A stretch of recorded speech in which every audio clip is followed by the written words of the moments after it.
Hello there, meandidraws here. Happy to have you here. Lots of here's. Quite recently I made a poll with a question of what videos you want me to make, and this was the video that you voted down the most, so here we go. Today I want to talk about character design and what fundamental skills you need to develop if you want to be a character designer. Because let's face it, this is probably the most sought after job in the entertainment industry, and for a very good reason. It's the most fun one. That being said, character design is a really hard skill to master because there are a lot of fundamentals that comes into becoming a character designer. I'm not saying that I myself am a specialized character designer. I am way more of a generalist myself, but that being said, I did a lot of character designs. So I thought that it would be really cool to make a video about this, but instead of just listing all these fundamentals, I would actually like to talk about how you can improve these fundamentals yourself. Alright, without any further ado, let's jump into it. Fundamental number 1, perspective. And I think many beginners are surprised by this because they think, what? Character? Why would I need perspective for a character? Well, to break it for you, it is absolutely essential to know the perspective if you want to draw a character well. Because if you don't know where is the horizon line when you're drawing a character, you won't know which sides of the character is facing upwards and which are facing downwards. And how you're going to do that without knowing at least basics of perspective. To learn this, basically start drawing a lot of boxes in 1-point perspective, 2-point perspective, 3-point perspective. Get used to that. You can start drawing them with the same vanishing points in the beginning, and then later try to variate the vanishing points and still maintain the same ground plane. Because yes, you can only have one horizon line or one center line, the vertical line, but you can have an infinite amount of vanishing points on the same page. It's a really important rule that many of beginners don't understand, but this is essential. Always maintain the horizon line the same. Always maintain the center line the same. Of course, there are some niche, very specialized examples where you can use actually 2 horizon lines. Yeah, that's actually the case, but I'm talking about 99.99999%. Just keep that in mind, I guess. So yeah, just try to actually start drawing like clusters of 5 boxes, or yet even better, 5 primitive forms like cylinder, spheres, and so on. Try to get used to drawing these in clusters and varying the vanishing points, but maintaining the same ground plane. After that, once you get used to that, you can start building a figure out of these basic forms. You can actually learn a lot about this on drawbox.com or artwad.com. There's a beginner course that you can use. I actually have an affiliated link for Artwad because I am a student of it myself and I learned a lot myself, so yeah, why not use it?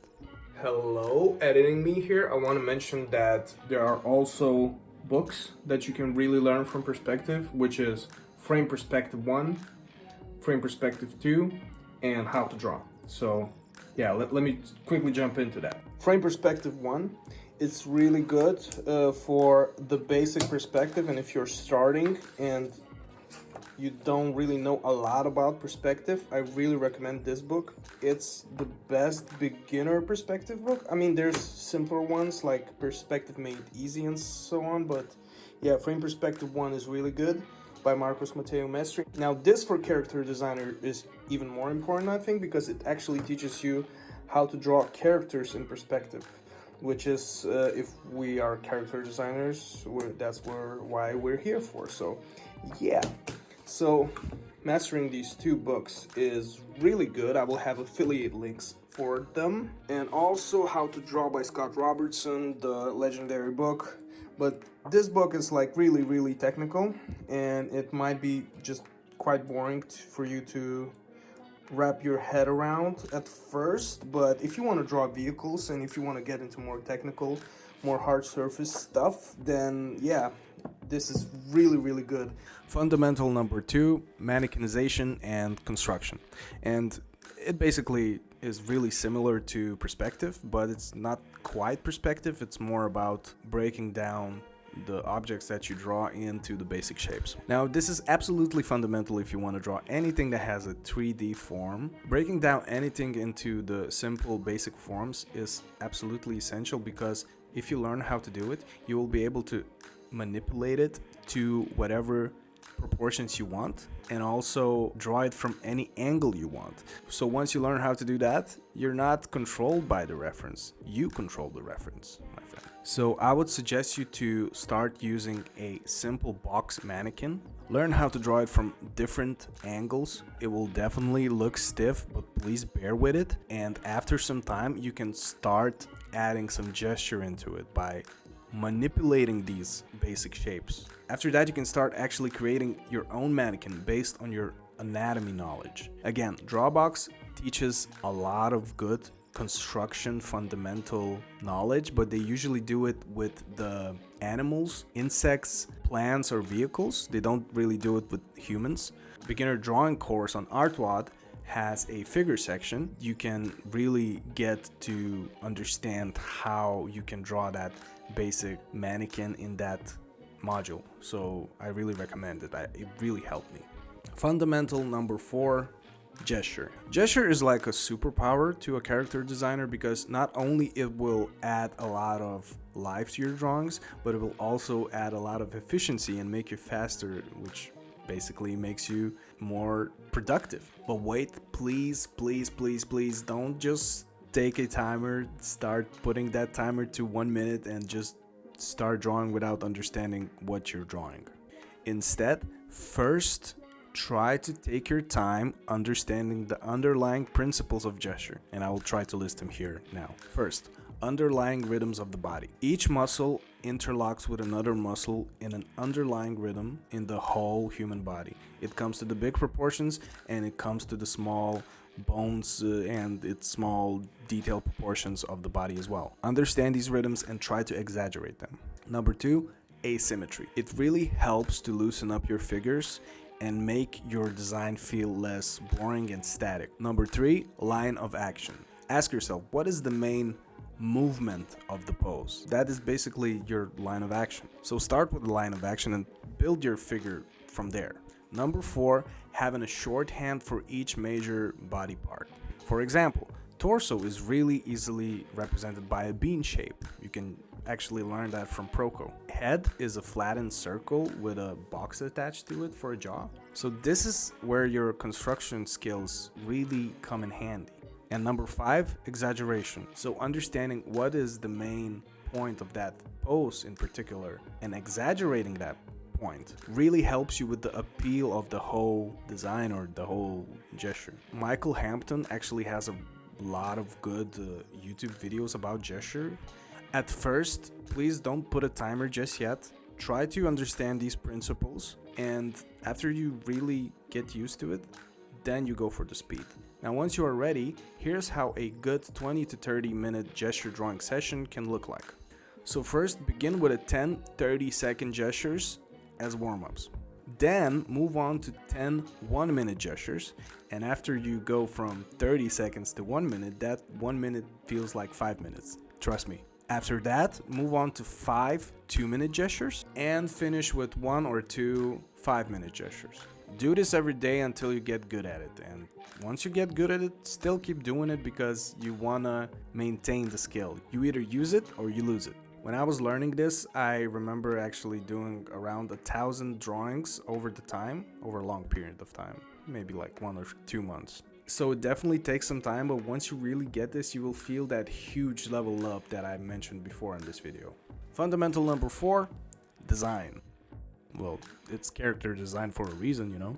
Now, when learning how to draw in the beginning stages, it usually is all about making things look 3D, making things look that they have a form to it, you know. But after you learn that, it's time to get back to 2D, because it is as important, if not more important, when it comes to great design. Learning how shape design affects the character emotionally, learning how big, medium, small basically makes look everything better, more appealing. Learning how to simplify your shadow shapes is very important. Learning how to avoid tangents, it's so important as well. Learning how to create an effective silhouette to have a better read is also super important. These are all 2D concepts that make a better design. And they will probably have to take more time to really understand. Now I actually made a 10 design mistakes video that you can actually check it out right now. But if you really want to go in depth to it, I would suggest you join Artwad and check out their classrooms. They have a lot of good classrooms about design, and they also have a beginner design course that I actually haven't taken it myself yet, but I'm planning to in the future. It is done by Ognian, an amazing character designer, amazing painter. I suggest you follow him too. When it comes to design, I don't think there's a better place than Artwad, in my opinion. Fundamental number 5, anatomy. Now, many beginner artists think that in order to draw characters really well, all they need to know is anatomy, which can be further from the truth. So they jump into it without learning the perspective, without learning the mannequinization, without learning the gesture, and their drawings look like this. So before learning anatomy, please, for the love of God, learn perspective, learn construction, and learn the gesture. It's so helpful. After that, these skills help each other so much. Because the most important thing you have to understand about anatomy is the volumes of these major muscle groups. You don't need to understand all the muscles, you just need to understand the major muscle groups to begin with, and that will increase your skill level so much. And also understanding the gesture and underlying rhythms of the body helps so much with the anatomy, because you understand how the muscles interlock, and they are usually interlocked with the same rhythm. Understand that rhythm first. With understanding the volume of these muscles, you will be able to exaggerate and manipulate these muscle groups, which will help you stylize basically. Many people think that stylizing the figure is really easy and it's more simple, but I would say stylizing is really hard, because in order to stylize proficiently and in order to do it in a more appealing way, you really need to understand more complex underlying principles of these muscles. There's a really good anatomy course on Artwad that you can use, and also a lot of free videos by Proco that are extremely in-depth. You can use these videos as well. I've heard that Michael Hampton's books are really cool. They're about anatomy, and once you understand the basic anatomy, you can actually jump into Bridgman and understand how he constructs these cool looking forms. So yeah, you can look into that as well after you get good at the basic stuff. Fundamental number 6, drapery, or just clothing. Now, personally, I think that this is the one that I really need to work on myself. I think it's quite obvious why, if you want to be a character designer, you need the drapery skills. You need to understand how the clothing folds work and where are the tension points and so on. Designing a costume for a character is really important, because that's how you tell a lot of the story when it comes to character design. So how you can learn this? As I've mentioned before, you want to start by learning how different folds work and how different type of tension points affect these folds. Then, of course, understanding the underlying volume of what the clothing is on, and that usually is based on anatomy knowledge and construction knowledge. Understanding that is essential as well. Then understanding how different fabrics work and how you can represent them with drawing them is really important as well. I think how thick they are, what kind of texture you can add to them. And lastly, learning how to design folds and not just rely on the reference is essential as well, because you can really quickly over detail a bomber jacket. For example, if you look at the reference, there's so many folds on the jacket, and even this, for example, look at all these wrinkles. If you draw every single wrinkle on this jacket, you will make the details of the drawing so over cumbersome, and it will feel way too detailed. So yeah, after all this, try to learn how to simplify the folds. There is again a drapery course on Artwad, and Modern Day James also has some good free YouTube videos about it. And at the end of the day, it just comes to studying different clothing folds and different pieces of fabric and different just pieces of clothing, you know. Fundamental number 7, color and light. Now, in order to deliver your character design to a more finished and final look, you will probably need to understand how light and color works. Now, first, I would recommend to understand how values work. And that can be done just by learning how to shade a basic sphere in a value grayscale mode. If you take away the color from the image and just leave the values, it will still look good. But if you take away all the values from the image and just leave the color, it will fall apart really quickly. Understand what the terminator, highlight, cast shadow, ambient light, bounce light, reflected light means.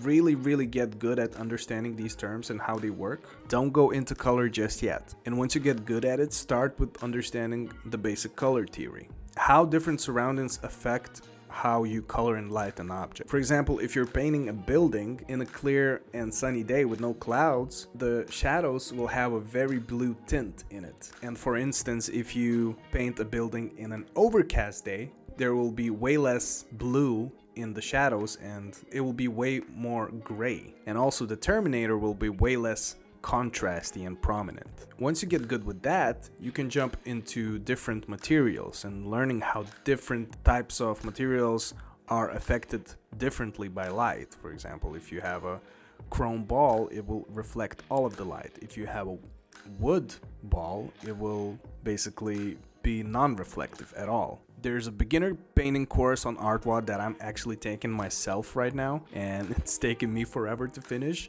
I have to push through.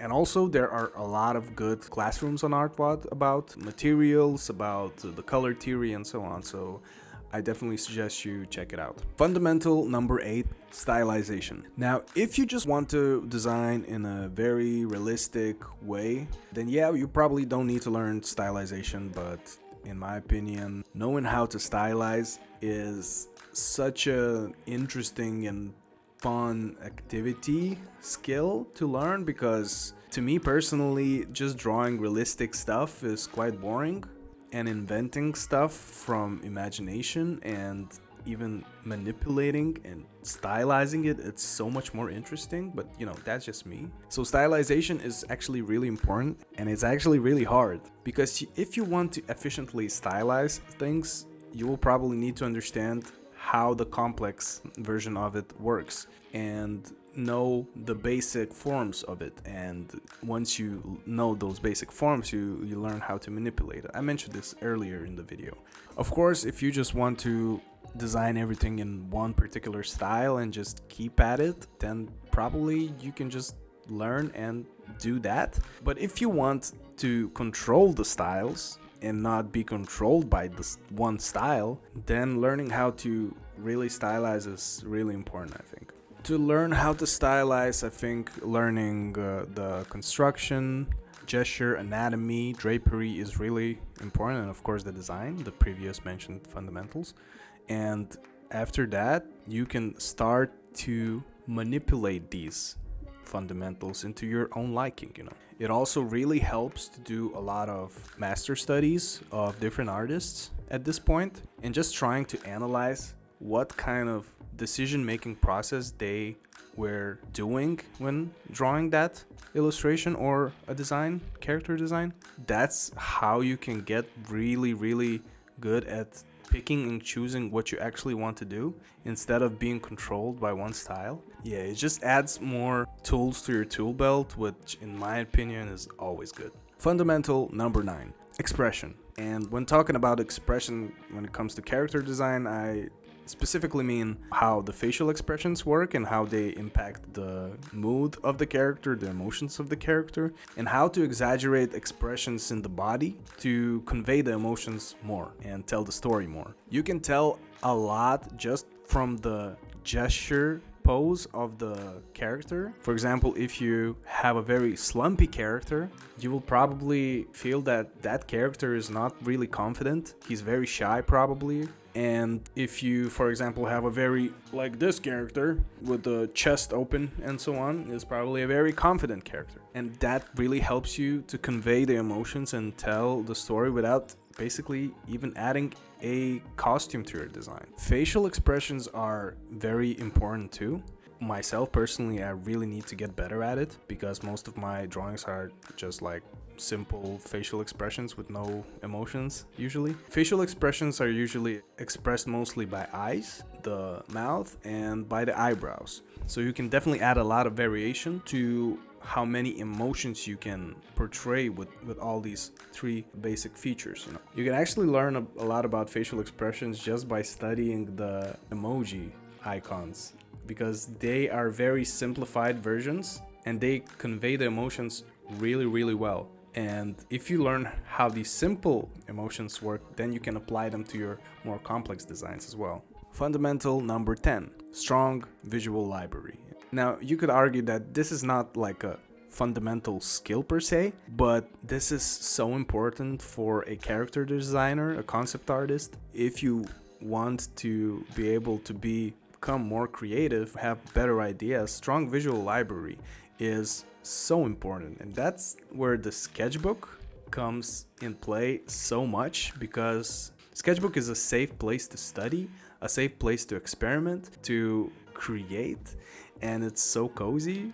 You can actually check out my sketchbook series. Check it out if you want some inspiration on how to sketch. But yeah, having a strong visual library is so essential to be able to come up with more appealing, more creative designs. Also, try to understand and ask yourself a question: how the things that you are studying works, how it functions. This will ingrain it into your memory, and later you will be able to draw it faster and better and from imagination without picking up the reference. Because let's be honest, you can't get a reference for everything.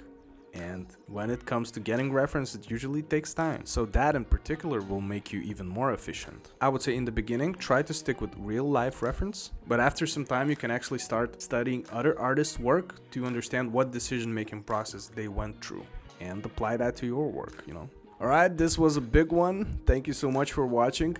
I also want to mention that I have an affiliate link from ArtWad, because I am a student of ArtWad. I joined ArtWad around 2 years ago. I'm obviously not sponsored by it, it's just an affiliate link. And I truly believe in ArtWad because I myself went through these courses. I myself went through classrooms, I watched every video, I did the VODs, and it really made me grow as an artist. So I am confident that it will help you as well. So yeah, if you want, without any extra cost to you can actually use that affiliate link. And by no means I am myself a master character designer, of course not. I don't even specialize in character design, I would say. I myself am more of a generalist because I want to do a lot of things. To learn how to draw a lot of things, you definitely do need to train as a generalist. But these are fundamental skills that I think are very important to a character designer. If you have any other ideas or you think I missed something, please comment down below and just share your thoughts. And before wrapping the video up, I would just like you to understand that this is a long journey and you won't be able to probably master all these fundamental skills in 1 year or even like 2 years. It will take time. You can probably speed run it in 1 year, but I would suggest you to embrace yourself and just get ready for a long journey, because if you take the long-term approach, I think you will probably enjoy it more. Just enjoy the process of learning, make it fun for yourself. So yeah, just take one step at a time. And most importantly, don't just study 100% of your drawing time. Try to split it to 50-50 maybe, just 50% of the studies and 50% of the just drawing whatever you want, enjoying the process. Maybe you can adjust that ratio to 80-20, either directions, but yeah, don't forget to have fun. Because if you study 100% of the time, it's really easy to associate drawing with grinding, and yeah, you will improve. But if you have that association with grinding and not fun in your brain, you will probably eventually burn out and maybe even quit drawing, and I don't want you to do that. I remember one ArtWad student actually said, don't neglect your inner child, because that is child abuse. So yeah. Also, I am a musician. I make music and I do have songs on Spotify, on YouTube. You can check out the music videos, drip music video, shy music video, summertime music video. Check it out if you're interested. And if you have the time and you're still using Instagram, follow me on Instagram, because I post the illustrations there, and I do have the daily illustration highlights where you can check my progress from day 1 to, at this point, day 800. Yeah, I've been drawing for 800 days. And most importantly, subscribe to the channel. I'm really seriously looking at this channel as a good opportunity to spread the knowledge and grow some sort of a community for art and design interested people. All right, have a good day, and I am out.